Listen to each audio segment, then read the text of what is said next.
Hey guys, Nick Fuentes released another video basically blackmailing the Trump administration or campaign. Take a look at it.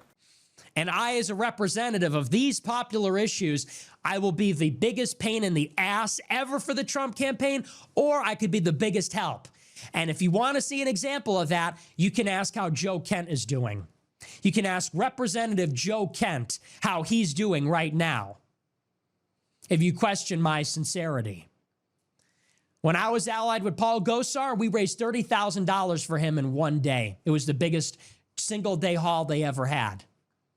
When Joe Kent went out of his way to disavow us and make us an enemy, he lost in the biggest upset race of the midterms by 2,000 votes.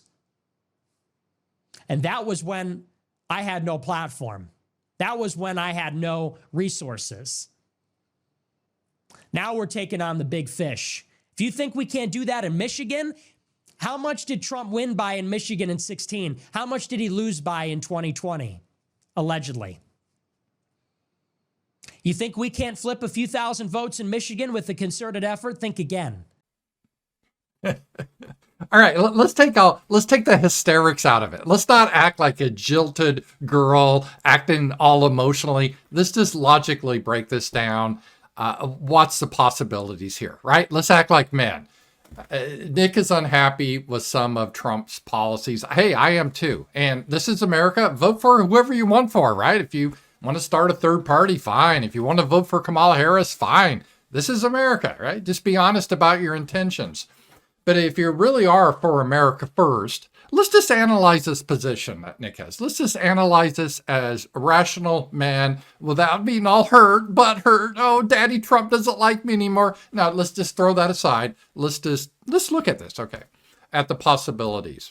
Okay, one possibility is Nick will make these threats and the Trump campaign or Trump will see them and go, oh, holy God, we got to change direction. Nick Fuentes is not on board. I got to agree to his demands. And I looked at some of the demands. They're not bad, like eliminate the 19th Amendment. Yeah, we're going to do that. And eliminate all immigration, just not illegal, but legal. I support that. But we got to believe that Trump's going to see these positions or demands or threats from Nick and say, okay, yeah, I give in. We will do this. What are the odds do you think that will happen? What would you say here? I would say the odds are about 0%. And I don't think Nick Fuentes is stupid. He has to understand there's a 0% chance that the Trump campaign or Trump himself will adopt these positions, fire his campaign manager, get a new vice presidential candidate. It's not going to happen, right? So that is not only unlikely, it's not going to happen. The other possibility that you could say that the strategic reason to do this is, well, we're going to teach Trump and the GOP a lesson. By not adopting our positions, they're going to lose. So the next election cycle, we're going to get people like Nick Fuentes in the Republican Party, and they're going to be leading the new direction. What are the odds that's going to be the takeaway of the Republican Party if Trump loses? And based on the polls right now, Trump is losing. So it's not like putting yourself out there on a limb suggesting this. This is the more likely scenario. Do you think the GOP is going to say, yeah, we got to get even more right-wing and eliminate the 19th Amendment and eliminate all illegal immigration, legal and illegal?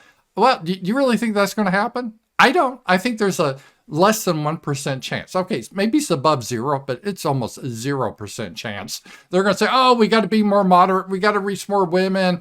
We can't have someone as divisive as Trump anymore. We got to reach out. We got to do the compassionate conservatism. That's the way the GOP will go. It won't matter anymore because the country will be lost because of third world migration. But there's no way Nick is going to be changing the GOP with these demands in the future, even if Trump loses. Okay, so that's the second possibility. The third possibility, which is more likely, is, well, Nick's threats don't have any impact whatsoever. And I think this is the most likely. I think most people, unless they're in our little sphere, they're not influenced by this. The average guy in Ohio working, it's not going to make a difference, or Michigan. I don't think it's going to have any effect. So if that's the case, it's just a waste of time. The other thing is, Nick is right. Yeah, I can get a few thousand votes. I'm going to have my groupers out there. We're going to throw out the election for Kamala because he's not listening to our demands. Okay, let's assume even that's possible. Then you have Kamala Harris, who promises to flood America with the third world. She's all getting rid of the Supreme Court justices and replacing them with people that don't allow us to have free speech. She would like to see us end up like Britain. If you say anything critical of the government, you end up in jail. Okay, yeah. How is that America first? How is that America first? I really don't see that as a pro-America first position.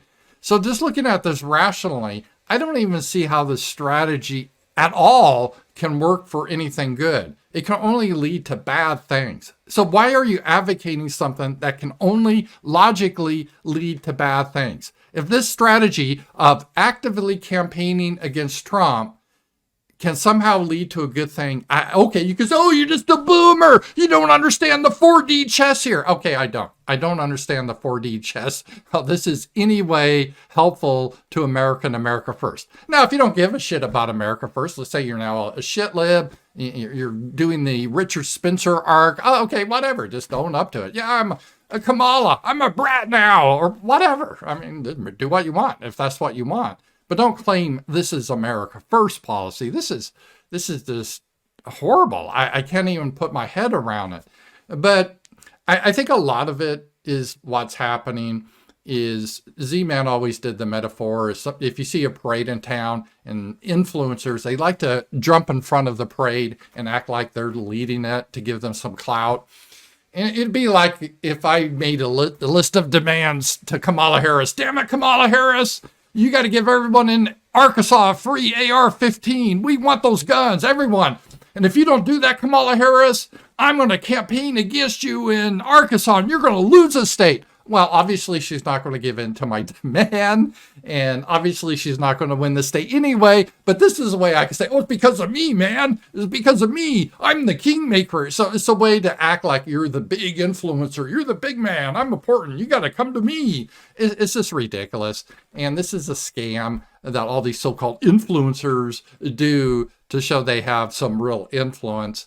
It's just, again, I can't think of a good outcome from this. I can't see Trump giving in to these ridiculous demands. I can't see the Republican Party giving in, even if Trump loses.